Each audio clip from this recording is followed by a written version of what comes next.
Ready to dive into the world of fluent English conversation? Welcome to the MA English channel.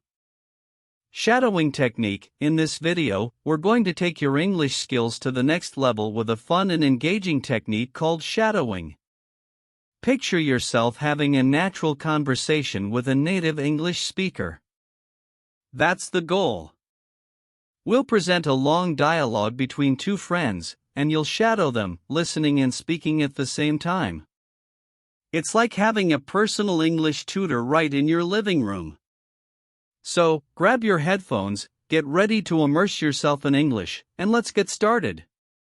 Don't forget to like, share, and subscribe for more exciting English learning content. Let's make progress together.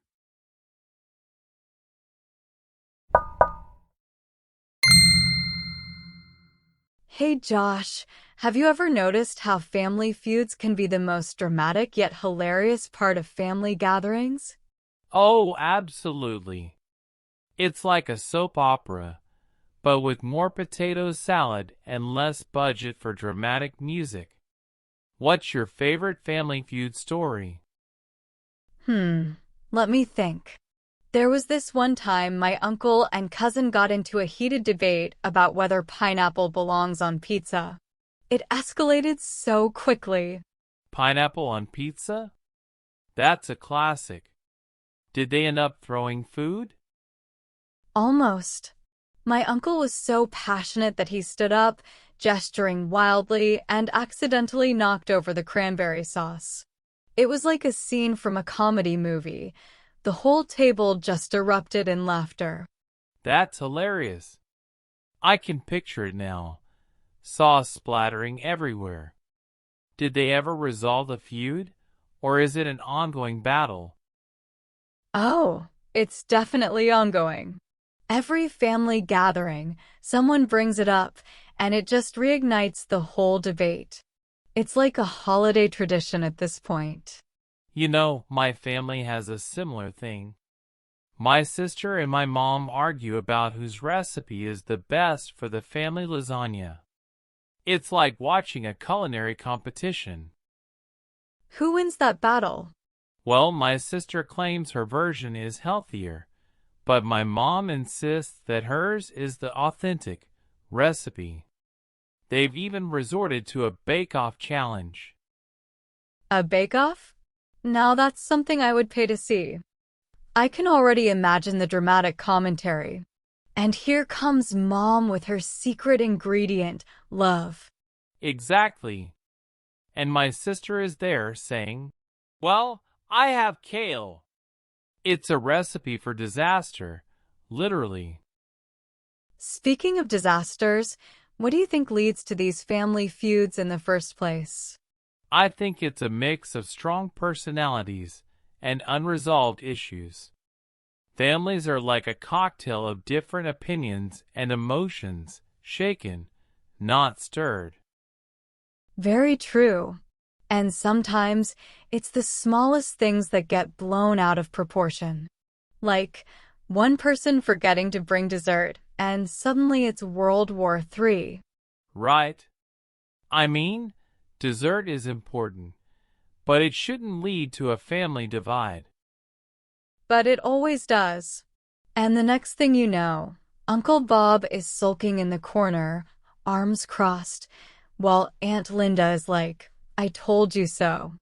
And don't forget the classic passive-aggressive comments.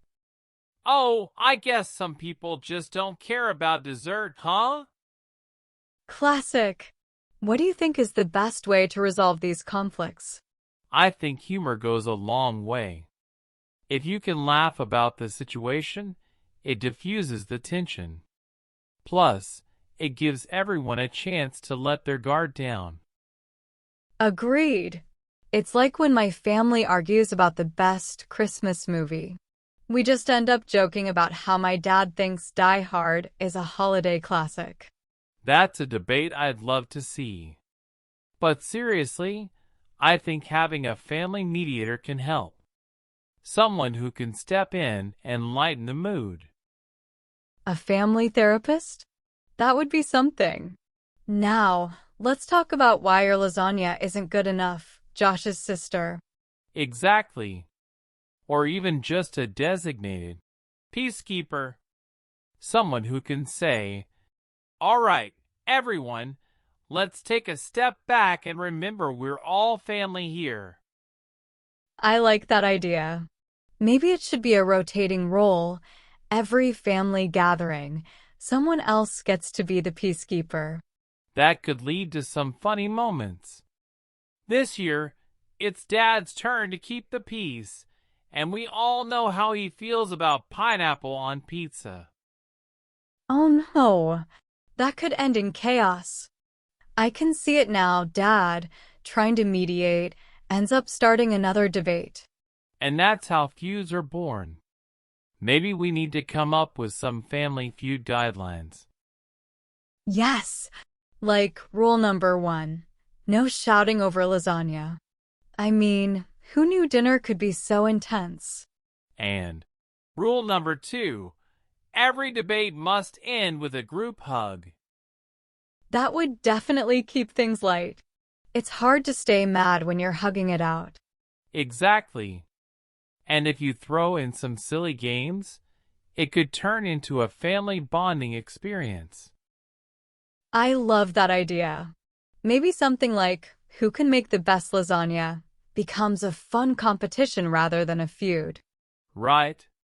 It's all about perspective. Instead of arguing, you could collaborate and create the ultimate lasagna together. And if it turns out terrible, at least you'll have a funny story to tell later. Exactly. Remember that time we tried to make lasagna and ended up with a cheesy soup? That's the spirit. Life is too short to let family feuds ruin your gatherings. Absolutely. If we can learn to laugh at our disagreements, it brings us closer, not apart. So, Katie, you were saying you're giving a presentation at work next week? Yeah, it's for a new project. I'm really excited about it, but, well, you know me.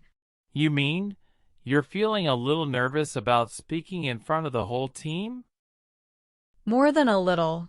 Honestly, it makes my stomach churn. I feel like I might throw up every time I think about it. I get it.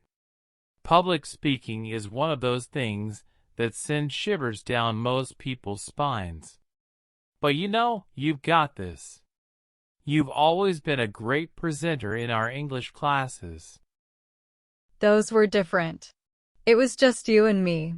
This is my boss, my colleagues, and probably some important clients. It's way more pressure. It's true, the stakes are higher. But that just means you need to be extra prepared. Remember how we always say, practice makes perfect? I know, I know. I've been practicing my speech nonstop. I've even recorded myself speaking in front of the mirror, and it's still not enough. I just feel like I'm going to freeze up on stage. Okay, let's break it down. What's the biggest thing that scares you about public speaking? Everything. The looks, the silence, the pressure to sound smart and confident, the possibility of messing up. It's like a snowball of fear just keeps growing until I'm paralyzed. Okay, so it's not just one thing. But let's focus on the most common fear, the fear of judgment. You're afraid of what people will think if you make a mistake. Exactly. I'm so afraid of looking stupid in front of everyone. Here's the thing, Katie. Everyone makes mistakes. Even the most experienced public speakers stumble sometimes. It's okay to mess up. The important thing is to learn from it and move on. I know you're right, but it's hard not to let the fear take over. Okay, here's what we're going to do. We're going to turn that fear into something positive. How about we do some power poses? Power poses? Yeah, you know, stand with your feet wide apart, shoulders back, chin up. It's been proven to boost confidence and reduce anxiety. This feels a little silly, but okay, I'm willing to try anything. See? You look like a confident rock star. Now, let's talk about your presentation.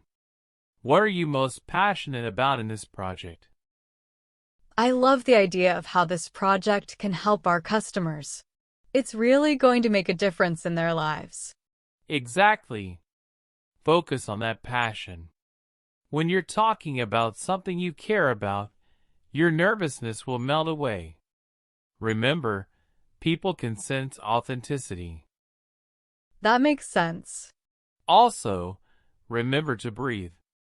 Take deep, slow breaths before you start speaking. It will calm your nerves and help you focus. Okay, I'm trying. Good. And don't forget to make eye contact with your audience. It creates a connection and helps you feel more grounded. Eye contact? That makes me even more nervous. Think of it like looking at friendly faces. Imagine everyone is just eager to hear what you have to say. Maybe that's a good way to think about it. Thank you, Josh. You really helped me feel calmer. I think I can do this.